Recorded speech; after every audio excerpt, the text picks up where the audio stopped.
नमस्कार. डाळिंब पिकाचा इतिहास जाणून घ्यायचा आहे ना, हा व्हिडिओ शेवटपर्यंत बघा. आपण आज डाळिंब पिकाचा अत्यंत रंजक इतिहास बघणार आहोत. हे पीक कुठून आलं, कसं आलं. हा व्हिडिओ शेवटपर्यंत बघा आणि लोकांना पण याची माहिती द्या का डाळिंब हे आपल्या भारतात कसं आलं, कुठून आलं. काही म्हणतात हे इथलंच जाते, पण तसं नाही. पर्शिया हा असा एक देश होता. इराण आता त्याचं नाव आहे. काही अफगाणिस्तानचा भाग वगैरे आता तो त्याला व्यापलेला आहे आणि इराण नाव त्याला पडलंय. काही थोडंसं इराक वगैरे असं.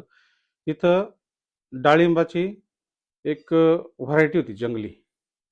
ते पर्शियाचे व्यापारी इकडं रेशीमचं मार्केट करायला यायचे. रेशीम खरेदी करायला भारतात यायचे. तेव्हा त्यांनी येता येता याच्यात हिमालयामध्ये रेशीम फार तयार व्हायचं. तर त्या रेशीम व्यापाऱ्यांनी पर्शियाचे रेशीम व्यापारी फार मोठे व्यापारी होते ते. त्या व्यापाऱ्यांनी ते जम्मू काश्मीर वगैरे काश्मीरमध्ये ते रेशीम खरेदीसाठी यायचे. तेव्हा त्यांनी त्या डाळिंबाच्या काही जाती आणल्या. त्या कंधारी वगैरे त्यांचं काही नाव होतं. ते जंगली झाडं मग ते डेव्हलप झाले भारतामध्ये. काही काश्मीरमध्ये वगैरे. तिथून मग त्या हळूहळू पूर्ण भारतात पसरलं ते डाळिंब. भारतात म्हणजे सगळ्यात जास्त मोलाचा वाटा आपल्या महाराष्ट्रात आहे तिथं. हा इतिहास कसा आहे आपण तो जाणून घेऊ. डाळिंब हे अमृता समान मानलं जाणारं फळ आहे. रक्तवाढीसाठी त्याचे गुण आहे. बऱ्याच ठिकाणी त्याचे उपयोग होतात. त्याच्या बियांचे कॅन्सरवर सुद्धा उपयोग काही ठिकाणी सांगितले. सालीचा सुद्धा त्याचा उपयोग होतो. डाळिंबाचे फार फायदे वैज्ञानिक दृष्टिकोनातून याच्यातून होमिओपॅथिक आयुर्वेदिकमध्ये सांगितले. त्याचं नाव आहे पुनिका ग्रेटेनम असं त्याचं वैज्ञानिक नाव आहे. हे फळ अत्यंत खायला मधुर आणि सुंदर असं एक फळ आहे. त्याचं गुणधर्म असे आहे की त्याच्या बियांपासून पण काही औषधं बनले जातात, मसाले सुद्धा बनले जातात. बऱ्याचशा जाती इथं डेव्हलप झाल्या भारतामध्ये. फार जास्त जाती चांगल्या डेव्हलप नाही झाल्या. सगळ्यात चांगली जात ही भगवा सगळ्यात ग्रेट मानली जाते आणि त्या भगव्यापासून काही आपली गणेश म्हणा किंवा शरद किंग या जाती डेव्हलप झाल्या.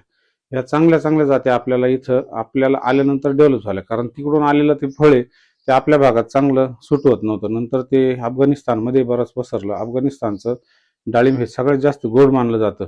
पण आज जगामध्ये सगळ्यात जास्त उत्पादन डाळिंबाचं करणारा देश असेल तर तो भारत आहे. आणि त्याच्यात महत्वाचा वाटा म्हणजे महाराष्ट्र आहे. महाराष्ट्रात विविध भागात विविध प्रकारच्या व्हरायट्या डेव्हलप झाल्या. पण ह्या सगळ्या व्हरायटीचं एकच वैशिष्ट्य आहे, यांचं डीएनए एकच आहे. म्हणजे डीएनए वेगवेगळे पण यांची तेल्या रोगाबद्दल अजून प्रतिकारशक्ती या काही जातीची वाढली नाही. म्हणजे वेगवेगळ्या प्रकारात आहे. काही मध्ये कमी जास्त आहे, थोडी कमी प्रमाणे. पण तेल्या रोगात प्रतिकारशक्ती अजून पण आलेली नाही. त्याच्यात संशोधन होणं गरजेचं आहे. पण आपल्याकडं हा अभाव असल्यामुळे इथं संशोधन. डाळिंबाचा खरा विस्तार हा मुघल काळात म्हणजे 15व्या आणि 16व्या शतकात भारतामध्ये झाला. त्यानंतर या मुघलांनी बऱ्याच जणांना या डाळिंबाच्या जाती विकसित करायला प्रोत्साहन दिले. डाळिंब लावायला प्रोत्साहन दिले. डाळिंबाचे झाडं इराणमधून पर्शियामधून त्या काळच्या ह्या लोकांना रसाळ फळं, मुघल राजांना रसाळ फळं खाण्याची खूप आवड होती. त्याच्यामुळं द्राक्षासारख्या फळं असं अफगाणिस्तानमधूनच आले द्राक्ष आपल्याकडं. तसंच हे पण तिकडूनच आले डाळिंब. रसाळ फळं खाण्याची खूप आवड होती. त्यामुळे डाळिंबाच्या जाती लावायला यांनी प्रोत्साहन दिलं. त्यानंतर बऱ्याचशा पठारांवर याची लागवड करण्यात आली. नंतर महाराष्ट्रात याचं जेव्हा आगमन झालं तेव्हा महाराष्ट्रातील शेतकऱ्यांनी याला फार प्रतिसाद दिला. सटाणा भाग असेल, मालेगाव भाग असेल, या लोकांनी पहिले डाळिंब फार तिकडे लावले. पण नंतर त्याने त्रस्त होऊन या लोकांनी ते डाळिंब तिकडे कमी केले. मग आपल्या सोलापूर भागात असेल, नाशिक भागात असेल, आपलं नगर भागात असेल, अहिल्यानगर आपलं संभाजीनगर भागात असेल, बऱ्याच ठिकाणी डाळिंब वाढायला सुरुवात झाली. नंतर हळूहळू ते कर्नाटकपर्यंत पोहोचलंय ते डाळिंब. याचा इतिहास हा फार रंजक आहे. व्यवस्थित बघा, पूर्ण व्हिडिओ बघा. अजून पुढे याच्या जाती, त्याचं काम कसं आहे, त्याचे डीएनए कसे, ती काम कशी करते आपण ते महाराष्ट्रात ते डाळिंब आल्यानंतर पहिल्यांदा आळंदी आणि भगवा या जातीचा मुख्यत्वे करून शोध लागला. महाराष्ट्रामध्ये याचं वावर वाढला, लागवड वाढायला लागली. त्याच्यानंतर भगवा या जातीचा शोध लागल्यानंतर ह्या डाळिंबामध्ये क्रांती घडली. बऱ्याच जाती होत्या. आरक्ता होती, रक्ता काही म्हणायचे, बऱ्याच व्हरायटी याच्यामध्ये आहे. पण भगवा जेव्हा आला तर भगव्यांनी फार क्रांती घडवली. काही लोकांनी मग याच्यातून शरद किंग सारखे वाण बाजूला काढले सिलेक्शन करून. परत तुमचा शरद किंग असेल ती डेव्हलप करून बाजूला काढली. ह्या जाती वाढल्या आणि या जातींनी एक चांगली क्रांती महाराष्ट्रामध्ये घडवली.